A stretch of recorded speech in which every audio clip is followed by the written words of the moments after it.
Assalamualaikum warahmatullahi wabarakatuh. Halo pembelajar dan peserta mata kuliah. Selamat datang di Kuliah Produksi Bersih dari Program Studi Teknik Lingkungan ITB. Senang sekali saya bisa menyapa Anda dalam pertemuan pertama kita kali ini. Dalam satu semester ke depan, perkenalkan saya Mairina Firdayati akan menjadi pengajar dan fasilitator untuk Anda agar bisa memahami lebih dalam mengenai produksi bersih. Saya tidak sendiri, ada kolega saya, Ibu Dr. Katarina Oginawati, yang juga akan mendampingi Anda sebagai dosen dan memberikan materi selama satu semester ini. Dan demi kelancaran perkuliahan kita sepanjang satu semester ini, ada beberapa fasilitator lainnya yang akan membantu, yaitu Bapak Septian Hadi Susetio dan Ibu Nurul Fahimah. Baiklah, sebelum kita masuk lebih jauh mengenai materi perkuliahan yang akan Anda ikuti dalam satu semester ke depan, saya mau mengajak Anda untuk melihat persoalan lingkungan dan industri saat ini. Kita masih banyak melihat, membaca, dan menonton di media massa, baik media cetak, online maupun televisi, bagaimana masalah lingkungan global saat ini. Ada isu gas rumah kaca, ada permasalahan limbah, bahan berbahaya dan beracun, ada limbah yang mengandung logam berat, ada plastik yang tidak bisa didegradasi puluhan tahun, masalah pencemaran sungai, pencemaran udara, dan sebagainya.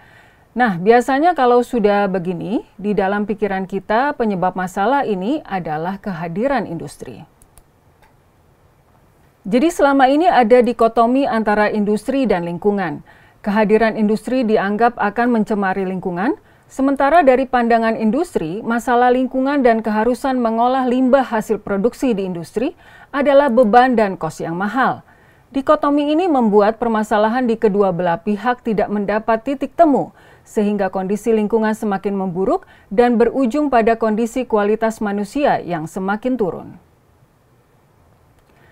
Dengan kemajuan teknologi proses dan desain produk saat ini, serta mulai bangkitnya kesadaran konsumen di seluruh dunia, sebenarnya banyak cara bagaimana menghasilkan produk dengan pemakaian sumber daya yang lebih efisien dan menghasilkan resiko terhadap manusia dan lingkungan yang lebih sedikit atau minimal.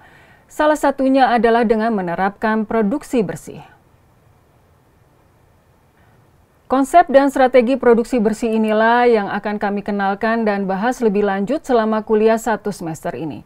Jadi tujuan perkuliahan ini adalah memberikan pengetahuan konsep dan definisi dari produksi bersih sebagai strategi pengelolaan lingkungan yang bertujuan meminimisasi resiko terhadap kesehatan dan keselamatan manusia, serta mencegah kerusakan lingkungan.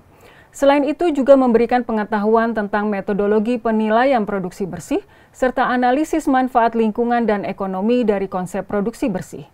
Dan tentu saja dalam perkuliahan ini kami akan memberikan pengetahuan tentang contoh praktek penerapan produksi bersih di suatu industri.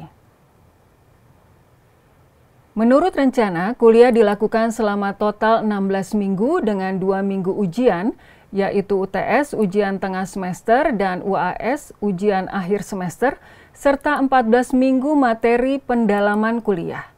2 minggu materi pendahuluan kita akan membahas lebih dalam masalah dikotomi lingkungan dan industri yang tadi telah saya ceritakan. Kemudian bagaimana konsep end of pipe atau pengolahan limbah di ujung proses produksi yang tidak mampu menyelesaikan seluruh permasalahan limbah dari industri, yang mana kemudian mendorong berkembangnya sistem pengelolaan lingkungan, termasuk di dalamnya konsep produksi bersih. Konsep-konsep lainnya dalam sistem pengelolaan lingkungan yang bersinergi dan berkaitan dengan produksi bersih, serta kebijakan global dan nasional mengenai produksi bersih juga akan dibahas dalam minggu-minggu berikutnya. Sebelum ujian tengah semester, kuliah kemudian akan diisi dengan pendalaman konsep produksi bersih, strategi dan pilihan aksi yang diterapkan, juga indikator yang digunakan untuk menilai pelaksanaan kebijakan produksi bersih di suatu industri. Sementara sesudah UTS, kita akan mempelajari bagaimana melakukan kajian dan tahapan analisis dalam rangka penerapan produksi bersih. Kemudian akan ada beberapa contoh penerapan produksi bersih di beberapa industri yang akan kita bahas bersama sebelum ujian akhir semester.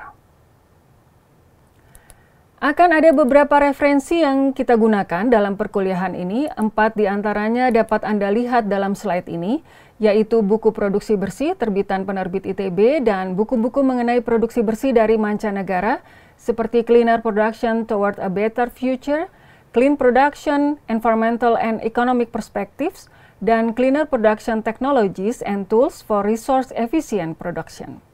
Dalam perkuliahan ini juga nanti akan muncul beberapa artikel dan jurnal ilmiah lainnya sesuai kebutuhan perkuliahan. Demikianlah perkenalan kita kali ini. Mudah-mudahan membantu persiapan dan memberikan gambaran untuk Anda perjalanan kuliah kita selama 1 semester ke depan. Semoga tetap semangat ya. Dan dalam video selanjutnya, kita akan masuk ke materi kuliah pendahuluan yang membahas mengenai perjalanan konsep dan definisi produksi bersih. Sampai jumpa di pertemuan berikutnya.